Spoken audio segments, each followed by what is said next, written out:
Good morning. Welcome to Coffee and Tarot Time Story Edition. Happy Tuesday, the 29th. April will be gone in a few days.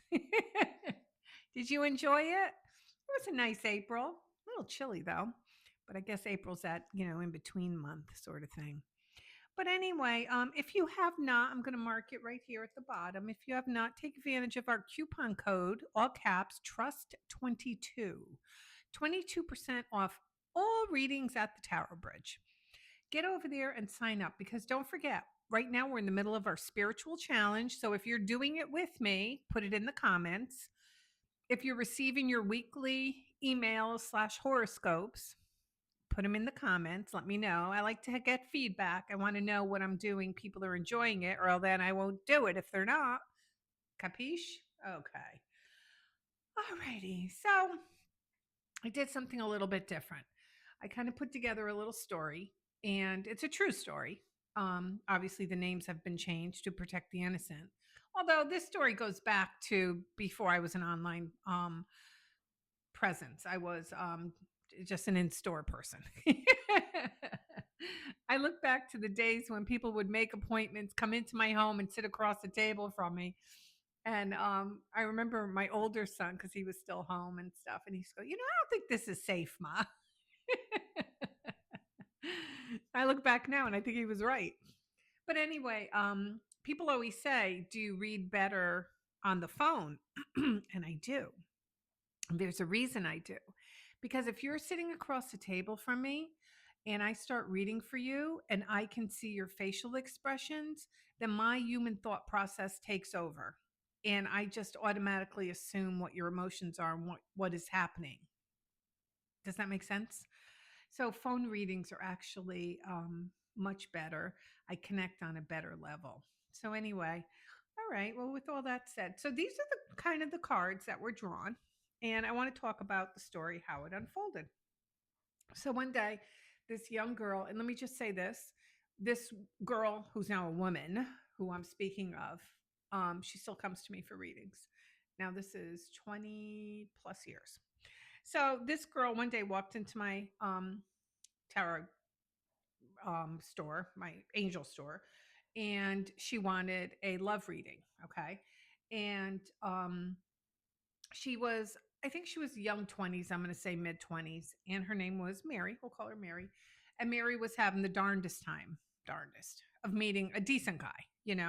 I mean, she had dated so many, and I remember them playing her, and it just was one of those uncomfortable things for her because she was really looking for that forever guy. And Mary was no slouch. Mary was absolutely no slouch. I believe she was a hairdresser. She's actually changed her career. She was a hairdresser at the time, and but she kept going for the wrong type of guys. I mean, we're all guilty of that, aren't we? Yes, we are. Hold on, I'm raising my hand, although you can't see it.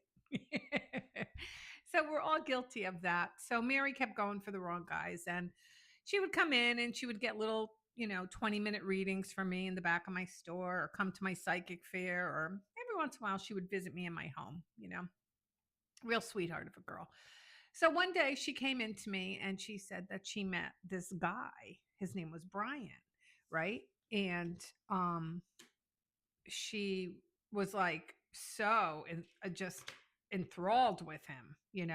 She was just like really, really madly in love with this guy. And I got to tell you the truth, before I came up with these, I did a reading on them and they were really, really good. Although there was this little uncertainty about him. I just felt there was a little uncertainty, but I got to be honest with you. I figured it was her path and she needed to continue to date him and see what happened. So basically, she ended up dating him for 3 years, and I was so happy for her. She had kind of stopped getting readings, but don't forget, I had a retail store. So she didn't work far from it. So she would always come in and visit and stuff. And, hey, how's things going? Oh, they're going so well. So I said, well, that's great. I love that. I'm really happy about that. But like I said, there was a little uncertainty when I first read for her. So about a couple years later, you know, she had, I think, did I close my store? No. I had still had my store, but I knew it was getting closed. She had come in and she was devastated because he had sought outside the relationship and he had cheated on her. Okay. And she couldn't understand it because she really thought this was the one, as did I. Let me just tell you something. When your guy disappoints you, he disappoints me too, because, I feel it too. So that's where the tower came in and the lovers, because there was a choice, a very quick, a very sudden choice that he had to make about the relationship, because Mary was very certain about this relationship. She knew he was her forever. Okay. Now, granted, I don't want to give him crutches or anything, but I will say this. They were both fairly young, although she was mentally more mature than he was, but he was trying. He was really trying. So I don't know what crawled up him that all of a sudden, he was full of all piss and vinegar. You know what I'm saying? Whether he was, working out at the gym, or someone told him he was cute, or I don't know what it was, but he just up and left her, which was pretty shitty because she was very loyal to him. And, they were very intertwined with the families. But, I always say best now than before they would have gotten married and they would have had any kids. So she continued to kind of come to see me for readings and stuff. And I used to say to her, the judgment card, I used to say, I don't think it's over. I just don't think it's over. I think there's still something there. Not that I want to encourage you to sit and wait for anyone, because you know how this queen rolls. I do not do that. You know what I'm saying? Nor do I encourage you to get in with another man just to get in with another man. I encourage you to live life. There's more to life than just dating men. Trust me. Look at me. I've started how many businesses? And I've done a lot. I've done a lot in 7 years. Okay. Because that was the last time I had broken up from somebody. So I think that Mary did not believe me, which was fine. You know what I'm saying? I'm fine if people, I don't shake it into people like, oh, I'm telling you the truth. So anyway, Mary would text me. Yes, she had my number. She would text me periodically. Now, in the interim, I've shut my store. I made it though, so everybody could get a hold of me. My number's been out there for how long, my cell number. So Mary had text me, and she would say to me, I'm seeing 11112222. Like she would, white feathers are appearing on my path.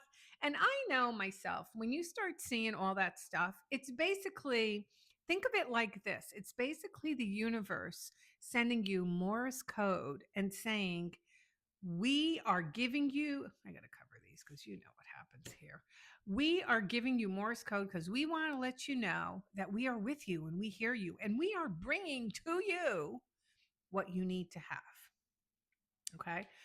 And even though she believed, she didn't believe, she would get excited. And then she would come to me for a reading for new love. And I would always get like a reconciliation card. And I was getting to a point where I didn't even want to tell her anymore, because I had the patience to wait for her, but I wasn't living her life either, you know, big difference. So anyway, we kind of went on like this for about, I'm going to say it was like 2 years, maybe a little bit less, 2 years. And she kind of moved on a lot. She was actually changed her job. Okay. She changed her job. And what the heck is she doing now? Something in medical, something like that. So she changed her job, and she was starting to date again. She goes, I think I'm going to go on a dating app. I go, go ahead. Keeps your flirting skills up. You know what I'm saying? And then you put it on the resume. So live. I want you to go out and I want you to live. You're young, you're beautiful, you're a smart girl. Just do it. She didn't know anything too much about him. Little bit she could stalk online. Thank God they really didn't have too many mutual friends. So that was probably a good thing. I always think that's a good thing. I think sometimes knowing too much is no good because, like I say, when you go on Facebook, you see all this, hunky and dory stuff, and then only to find out, it's not so hunky or is it dory? But we see one thing, because trust me, you can make one quote, a picture, whatever, look a certain way, and then you assume things are a certain way. So don't do that. You don't know exactly what's happening between two people unless you sleep in the middle of them at night, and you don't want to do that either. So anyway, she had come to me, and I had pulled, I remember, like beautiful cards on her, and I said, all right, don't shoot the messenger. I said, but I think you're going to reunite with him. I said, I think you're going to hear from him. You didn't hear from him? She goes, no, nothing. So I said, all right. And she still had deep feelings for this person. And she had actually started dating someone else at the time. She liked him. They were a nice little match, but it wasn't what she was looking for. It wasn't that real umph that she had. Like it was just, it was okay. You know what I'm saying? Like, yeah, it was okay. So, she said to me that she came to see me on like a Thursday or something. It was at my house. She made an appointment. And I had said to her, I said, "So what's up for the weekend?" And she said, "Not too much." She goes, "I have to go out to a friend's barbecue or something like that." It was an outside party because I know it was in the summer.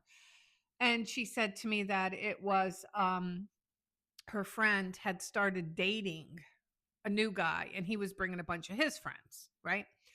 Yes, you know where this is going, don't you? And so she wasn't going to go at first. She really wasn't. And I said, "Just go." I said, "Remember, and always look fluffy." I'm a firm believer in that fluffy stuff. So makes yourself feel good. You don't really do it for others. You do it because it makes yourself feel good. Part of our spiritual challenge. But anyway, so she ended up going to her friend's party thing. And lo and behold, there Brian was. He was invited.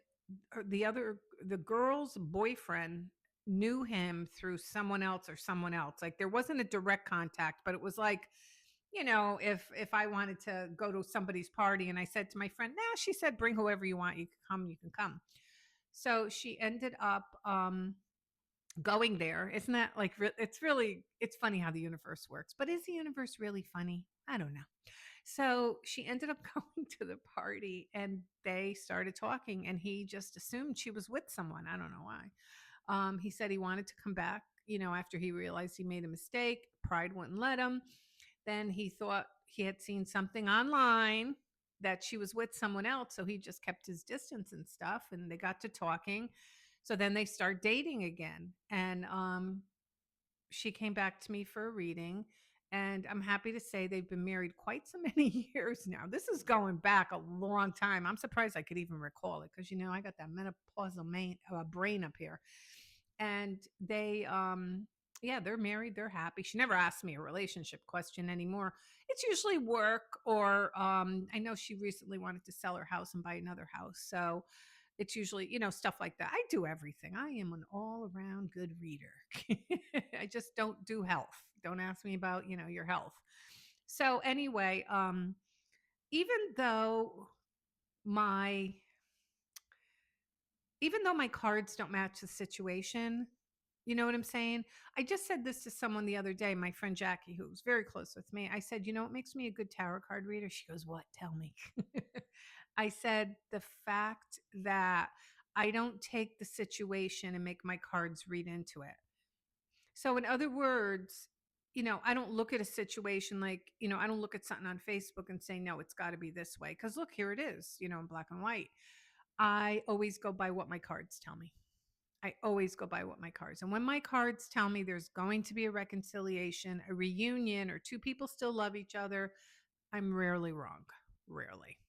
A lot of times I can't prove it, but a lot of times I do, as with my little friend Mary over here. So, anyway, I hope you enjoyed this story. I have a bunch of them. Eventually, they'll all go in the book. If I ever get to the damn book, damn cards. I am the busiest retired person who ever lived.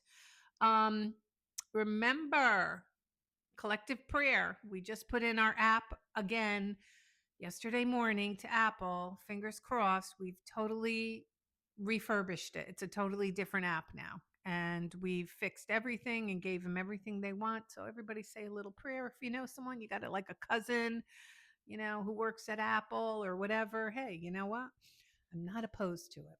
So anyway, use your coupon code if you need a reading. It's always nice to get a reading. It's springtime. Go get like a what's coming up. Those are always fun too. It's 22% off. You can't go wrong. And this is Coffee and Tarot time. And I am the Queen of Wands. Everybody, have a great day.